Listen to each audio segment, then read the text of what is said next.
Please work. Please work. Please work. Start video. Please work.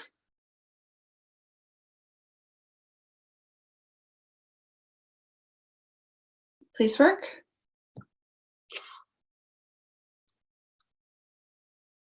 Maybe, maybe not. I don't know. Admit. Can you hear me? Hey. Oh my God. I don't know what goes on with this technical stuff sometimes. Well, I just realized when I went, what was it? I think I swiped up on a volume thing. Yeah, I don't know. I tried to turn the volume on, then I thought maybe it was hooked up to my my headphones upstairs, and then I was like, well, maybe it's hooked up to a different speaker. Oh, like, oh my God. I'm so sorry. That's why I have emails and pen and paper. I'm not into like video and audio technology. I'm old school. No, I totally get that. I appreciate it too. So definitely. Awesome. Anyway, I wanted to get you on here because I like your acute knowledge and all of the little details that go into all of the natural cleaning stuff that I see you promote. And I thought you and I would be a great fit for one another. So, yeah. Ladies and gentlemen, this is Kathy from Crunchy Cleaning, or Crunchy Cleaning by Kathy, one or the other. I apologize if I've blundered that. See, she's got a logo shirt on that is awesome sauce. Vista print. And I appreciate it because I know that you had to get your boys to bed, and I have toddlers upstairs who are screaming right now. So I totally get that. We won't be too long then. No. So, what was the inspiration behind starting I want to say the encyclopedia behind Crunchy Cleaning with Kathy? I mean, I literally, you have thousands of posts and hundreds of videos. I'm obsessed. I really like what I do. I was pregnant with my second son in 2012, and I already had my oldest son. He was a year and a half or something when I was pregnant. So, and the second pregnancy was a difficult pregnancy, just a lot of weird complications that ended up being fine, but it was very stressful. And my husband travels for a living, and it's just me raising a little one and pregnant. And I couldn't take the fumes anymore. I couldn't take the Lysol. It was intoxicating. It made me feel sick physically. And then I was already having complications. So anything I can do to try to help the pregnancy, I was in for it. So I just started, Googling, vinegar, and I just started reading about baking soda and rubbing alcohol and hydrogen peroxide and all the studies and all the scientific research and all the my mom would tell me, well, what do you think your grandmother cleaned with? Vinegar, And I'm like, you know what? I mean, what did people do 100 years ago and 1,000 years ago? So I just started researching it, and little by little, I went to the dollar store and started buying bottles and just kind of making my own little concoctions. And my husband would walk in and say, it smells like the Olive Garden. But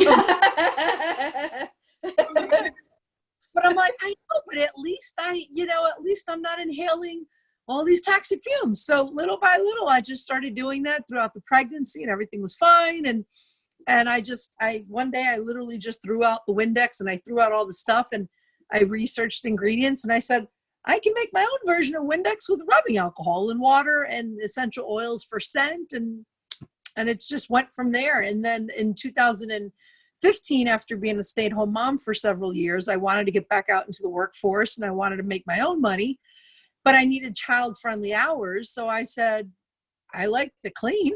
My husband's like, Portuguese people, Portuguese woman cleaner. I'm like, okay, well, I might as well embrace it. And I put it out in the mom group about, eco cleaning. And it's actually a mom's group in Pennsylvania, like an moms of Pennsylvania type group. And that's actually the name of it. So I just came up with Crunchy Cleaning, because crunchy it has a connotation of like granola, hippie, eco, organic, natural. And I like the alliteration of it. So I just said Crunchy by Kathy, and I put it out there, and I had my my first cleaning job the August 30th, 2015, and it just went from there. That's awesome. You can pat yourself on the back. Not very many people have the success that you have had in a short amount of time. I everything for sure. Thank you. And some products I make DIY, but throughout the years, I found products that I prefer to use as opposed to DIY, only because, especially because I have some commercial clients that I would prefer to have an SDS sheet. If anything were to happen, I would prefer to have a more commercial brand as opposed to a DIY. So I can use the DIYs for me or for some of my clients who like the DIY different scents. And then I also use some products that are eco-friendly that also have an SDS sheet should I ever need it. But because they're, pretty safe and pH neutral, it's not like I'm going to damage anything anyway. So no, but it's always good to have those sheets on hand because you never know when you're going to be audited from OSHA. I've had that happen myself. It's such a pain in the butt. Oh my gosh. I understand that behind the method behind OSHA, but once they get up there, they never leave you alone. And there's so many products now that are, I don't want to say jumping on the bandwagon, but people have just become more aware of alternative. And I hate saying alternative because this was what it was hundreds of years ago before the more harsher chemicals. There's too many chemicals on the market, I believe. Yeah. And I mean, they do serve a purpose as well. Don't get me wrong. You do need certain chemicals to fight off certain things. So I do get, but for everyday use, you don't need the bleaches every single day. You do need certain amount of germs in your life anyway. Yes, you do. Yeah, you do. All the constant antibacterial sometimes is overkill. And there are studies that show that as well. So you need to find some kind of balance. And that's why, at least for me and a lot of my clients who understand that, realize that for everyday cleaning and maintaining and disinfecting, you can go down that eco route. It may need a little bit more scrubbing power as opposed to just spraying and walking away. But to me, I would rather scrub a little bit more and know that I can be all up in there and not leave hacking out a lung. Yeah, no doubt. To me, that's worth it. It's worth it. It's worth it to me that my clients' pets, my clients' kids can walk by and just smell whatever floral, citrus, pretty scent and know that it's cleaning and disinfecting, and it's not, you don't have to open up the windows and air it out. So to me, that's important to me. That is important. I've actually run into other cleaners through my travels because I've been in business over a decade, and I've seen people get chemical pneumonia from using bleach the wrong way, or even using, I don't want to name the name, but that spray shower cleaner that you're supposed to spray on after you shower.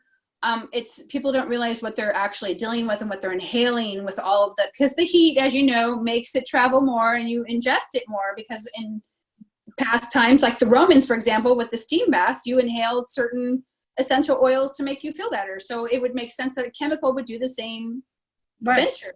The opposite. So yeah, I totally get that. Yeah. And I don't want to risk it. I like I said, I started it because I was pregnant and I wanted a better option. And I'm like, well, why am I going to go backwards? Like, to me, I'm not going to go back to something that is going to harm me in the long run. And like you said, there's so many, if you're in these cleaning groups, you hear these nightmare stories. Oh my gosh. Of the irritation of the skin, of animals licking it, and then they become sick. And then it's just, and not just that, harming or damaging surfaces. But even with a vinegar, or well, really more vinegar because it's acidic. Even with vinegar, you still need to know what you're doing. Just because it's not doesn't mean it can't ruin a surface either. So vinegar's not good for wood. Neither is vodka. Yeah, right. And natural stone too. Natural stone like marble, quartz, and granite stay away from vinegar because the acid can eat away at the finish. Yes. So even with something like that, you still need to be knowledgeable or at least research and study how to properly use it, how to properly dilute it. That's why I'm constantly, like, when I put videos or I tell people, I say, you can use it, but not on certain surfaces. And if you're going at least dilute it a lot. And I just wouldn't even risk it. So it is great for grease, hard soap buildup. It's fantastic, but just not on certain surfaces. So I think there's also a misconception that natural means 100% safe.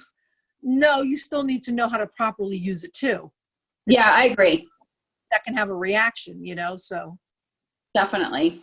And then I was actually looking, so you had mentioned that this was kind of a I don't want to say playbook, but it was kind of a learn as you go because you were pregnant and it was more of a safer alternative.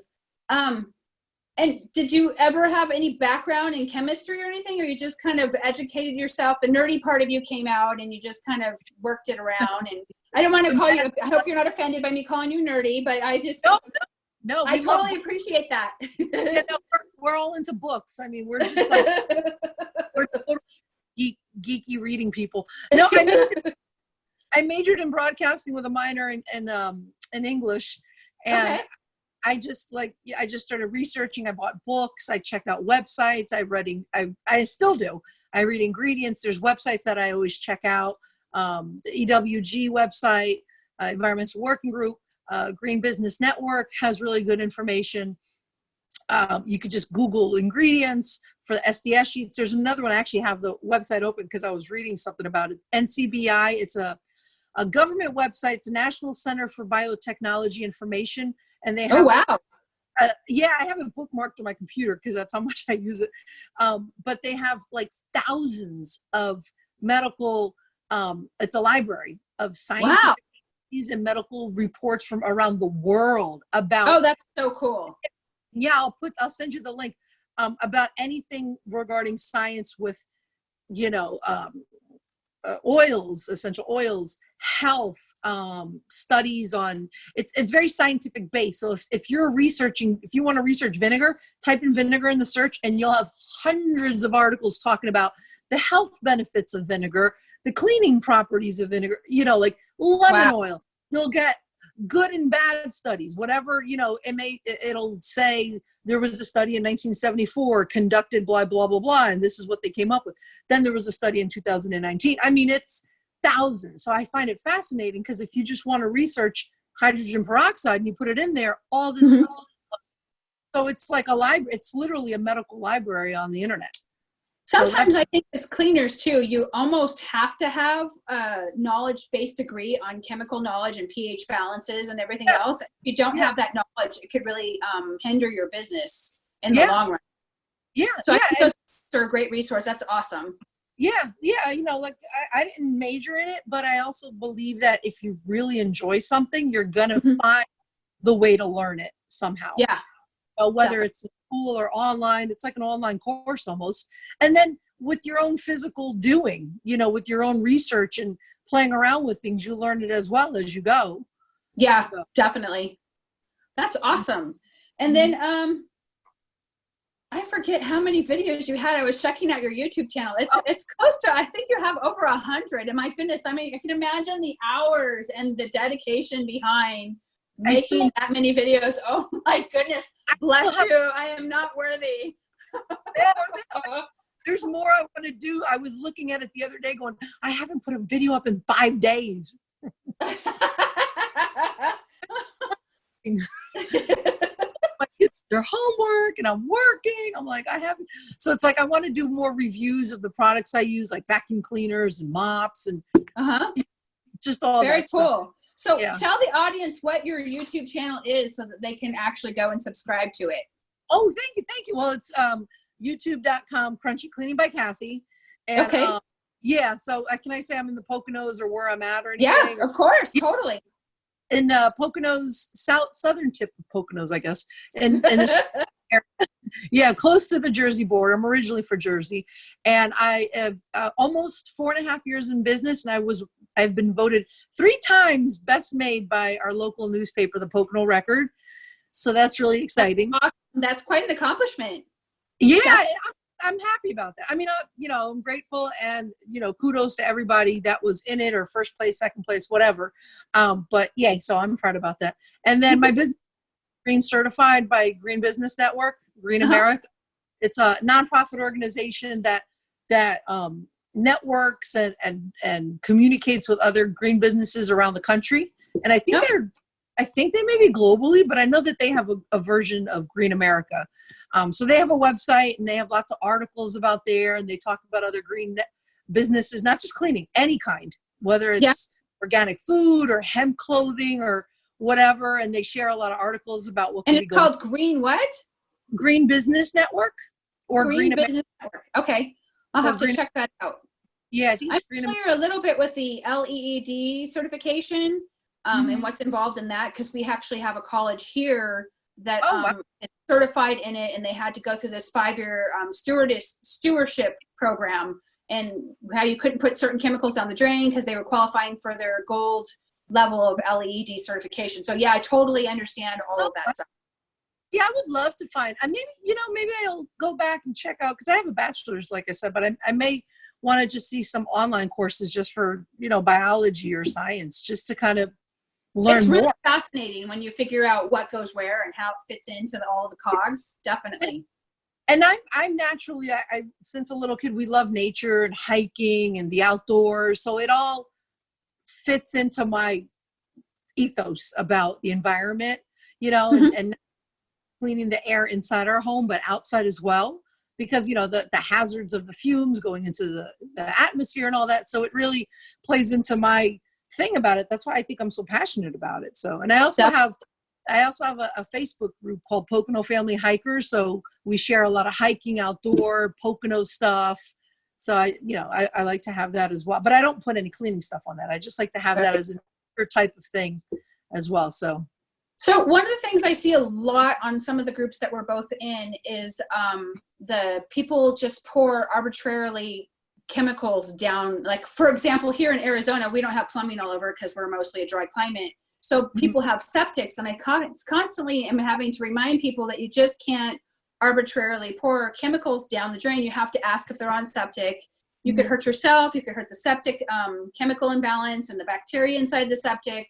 Yeah. And I don't think that there's a lot of knowledge base sometimes when they're new at cleaning. They're just pouring, like, for example, I had someone want to clean tile in a bathroom, and they wanted to put oven cleaner. I'm like, the pH balance is different for metal versus porcelain. So crazy. I hear like toilet bowl cleaner on tile, Yeah, I've seen that too. Yeah, do easy off down a drain. I'm like, what? There's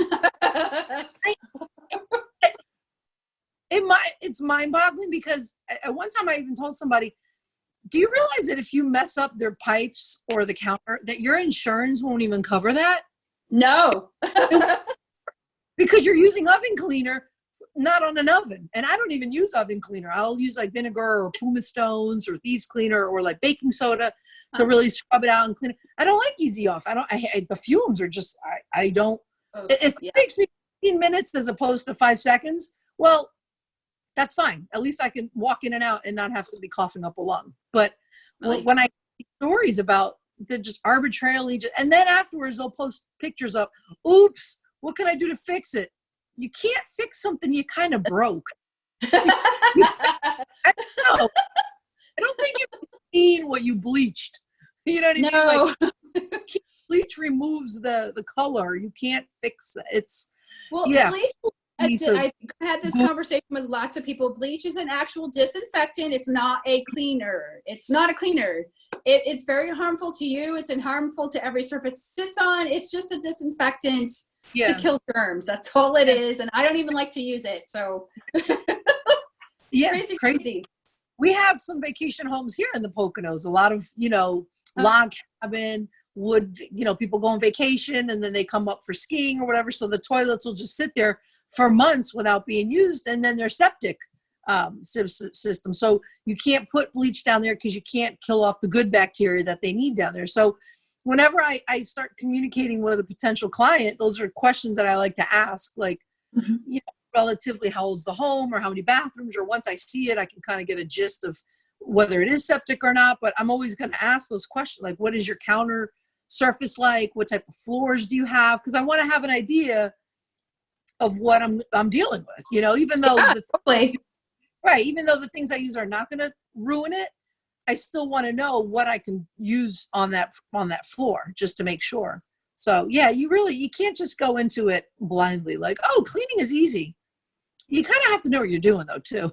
There's a lot of I hate to say this, but we're considered the 23rd trade, and at least I feel that we are. And there's a lot of knowledge base that has to happen for you to be safe for yourself and for others. And I've seen a lot of people, because the industry is growing a lot, doing stuff that they don't, or maybe they're not comfortable and they're just kind of doing it on a whim. And I think that getting that knowledge base, like for example, all the videos you do, and learning how and what that chemical and or topical thing that you're using will benefit yourself and the house that you're cleaning. It's unfortunate, and we have both seen it a lot, where they do make a mistake and there's no way of fixing it, unfortunately. I've seen all kinds of really interesting things, and I'm like, ugh, gosh, I'm really sorry. Yeah. But clean that way, so, you know. Yeah. Yeah. And some things can't be clean. Some things need to be replaced. Like, yes. I was reading about, and I just shared it, and I've shared it several times. I'll go over and see like what I shared a few months ago and kind of reshare it again, kind of just as a refresher type thing. Like, for example, with like black mold that grows around a tub, the caulking of the tub, you can spray superficially hydrogen peroxide. You could spray vinegar. You could spray bleach. That's a superficial clean. But if you're not getting proper ventilation, it's going to come back again. And then if the mold gets into behind the caulking, or actually into like the in between the tile, and it actually gets inside, there's no amount of cleaning inside that you can do. You have to literally remove the caulking, clean it, dry it out, and then recaulk it, and then you still have to have proper ventilation. So recaulking is not my thing. Like, I'll do my own tub, but I'm not a plumber. I'm not, my insurance cover that, and I'm not going to recaulk anyone's tub. But I've told clients when I've seen it like that, I can clean it superficially, but if it's in it, it's going to keep coming back, and that's above my pay grade. So some things cannot be cleaned. They need to be removed. And with that, you have to educate clients so that they don't think you're not cleaning. You know what I mean? Because I don't want someone to think, well, she didn't clean it, it's still there. No, I did. But again, it needs to be completely removed. Do you know? So like, a lot of things you have to educate people if they don't know, so that they don't think that you're not doing your job either, you know? Yeah. No, I concur. Definitely. And if I don't know, then I'm going to go to Dr. Google or ask other and say, listen, based on this picture, what do you think we can do to try to fix this? And if it can't be fixed, if it needs to go with a plumber or whoever, then I'll tell that to my client. That's not something that can be cleaned. It needs to be actually redone. So some situations you have to refer to somebody else. Definitely. Now, I know that you talk a lot about carbon footprints and leaving less of a carbon footprint versus what regular chemicals do. Is there any tips that you can give someone who's new on leaving less of a carbon footprint versus what everyone, like regular cleaners who use regular chemicals? Even not even just chemical related, but things with like cleaning windows with kitchen paper towels, and then you just throw them in the trash. There are fantastic cleaning or glass cloths that it's not the same type of texture as a microfiber cloth. You know what I mean? It's a smoother texture that's made specifically for glass and windows. Oh my God, you can buy great ones at the car wash because they're buffing out cars all the time. Target sells a great bunch of them. Microfiber Warehouse, Microfiber or directmopsales.com. So there's local, or not just local, but websites too that sell glass and mirror cloths. Buy those. It will save you so much money. Get like thousands of dollars. You wash them, they don't leave streaks, and you're not constantly buying kitchen paper towel and throw it out. So that's one big thing with a carbon footprint, because you're not just constantly cutting down trees, making kitchen paper towels and throwing it. That's another thing that we do at home. Instead of kitchen paper towels, we use cloth towels. You can just buy them at the dollar store and just, for cleaning your mouth and your hands and cleaning the house. I'm really big on that because that's a really big way to have a zero waste or minimal waste in your business. So not in regards to liquids. You can also do it with cloths too. But in regards to liquids, when it comes to cleaning, I'm a big advocate for buying in concentrate. Because then with that bottle of concentrate, you can then make 30 or 50 or however X amount of bottles from the concentrate. As opposed That's a really good idea. Yeah, as opposed to buying already a pre-mixed bottle of Mrs. So-and-so cleaner, which is $4, and then you have to buy it, and then buy it again, and then buy it again. And then, so you're constantly throwing out that plastic bottle, constantly going back to Target every week or 2 weeks to buy another $4 bottle, where you can just buy a concentrated version of whatever, and then make your bottles, just refill as you go. So that really cuts down on single-use plastic as well.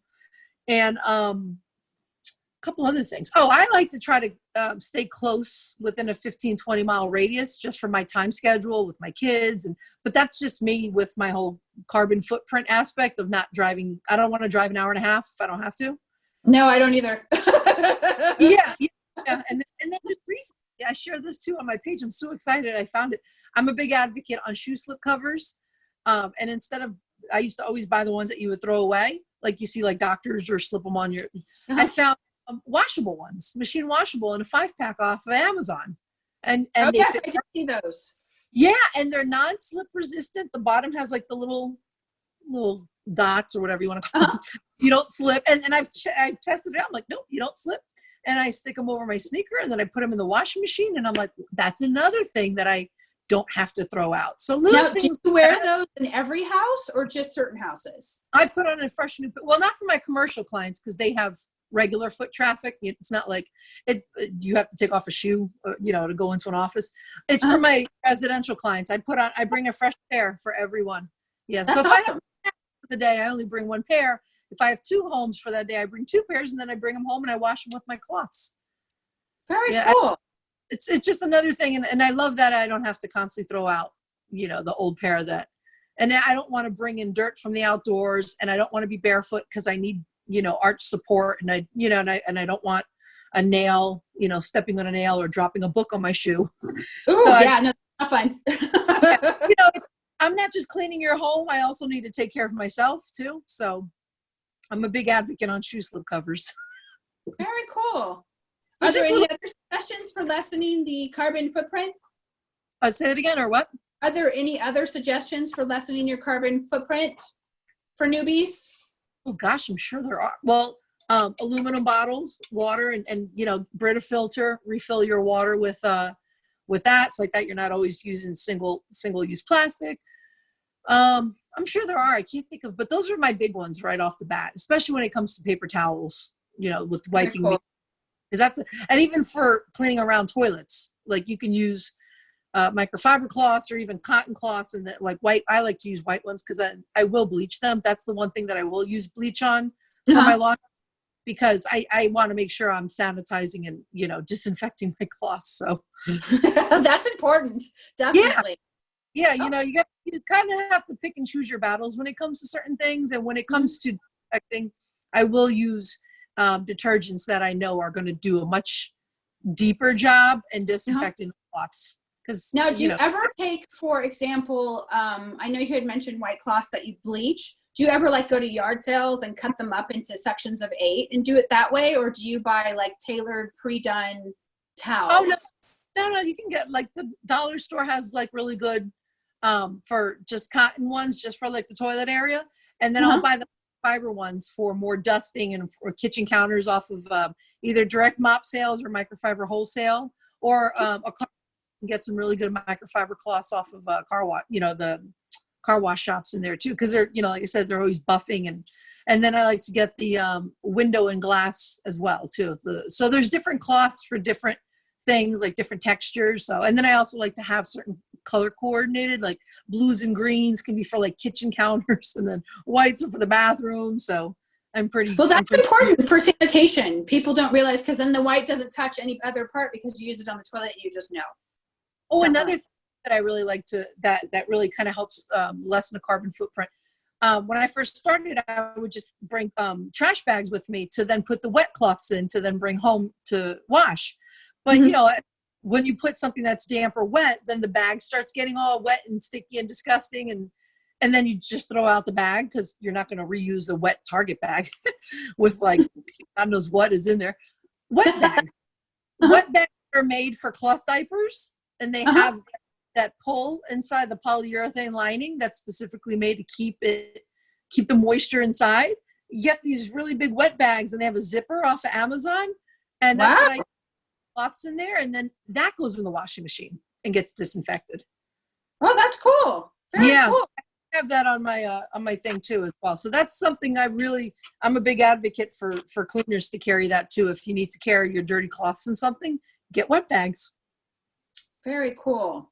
Yeah. Now, I know that we're not going to talk about any of the business details, but I'm curious on average, you've been doing this a while, and it's just you that's out there cleaning, correct? Yep. Mm-hmm. So on average, how many homes are you doing a week? Is it like 15 homes? Some weeks are different than others.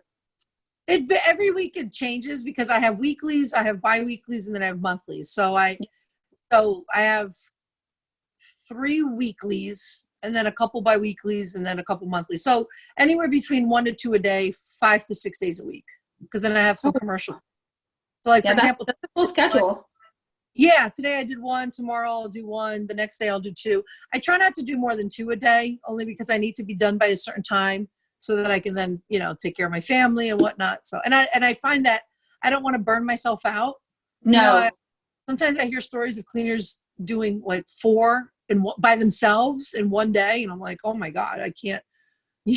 I don't know. I've seen girls do that too, where they're working 7 days a week because of whatever reason. I'm like, why? It's like, you're going to burn yourself out. Yeah, it's a physically demanding job. People don't really, when clean at home, you can stop, watch TV, get a drink. I'll take 5 hours to do something I can do in 2 hours. Because you relax, you check the email. I got to finish washing the dishes. And then, I never finished that mirror. It's so different when you're at home. When you're in business, I'm there to work. I have my apron on. I want all my tools handy, so I'm not constantly walking back and forth. I have a certain routine: up, down, left, right, back to front, mop my way out. Like, there's a certain way that I do it that I can speed up the process. Definitely. But I'm also human too. So if I mess up, I need to catch myself. And I find that if I'm working 6, 7, 8 hours, mentally, you're going to slip, right? I mean, I can't imagine hours of scrubbing and up and down and you're back, and then you're hungry, and then you got to eat. And it's easy to like lose track of what you're doing. And I don't want to put myself in that situation if I can avoid it. Yeah, definitely. Yeah. Cool beans. Mm-hmm. Well, I want to thank you for joining me. I know we were having technical difficulties, so as soon as this actually loads up, and I'll give it, I can just give you the unedited version, or you can wait for the edited version. It's entirely up to you. And then, whichever, that's fine. I think I managed to, I don't know, I'm going to see how it turned out. I think I managed to record it on my phone, but if you have it edited, that's even better. Whichever one. Well, thank you so much for letting me interview you. And this, get about a week, and it should be right up on cleanfreaksuniversity.com. Thank you. I'm going to share. I'm so excited. Thank you. Thank you. Take care. Thank you. Bye-bye. Peace. Bye.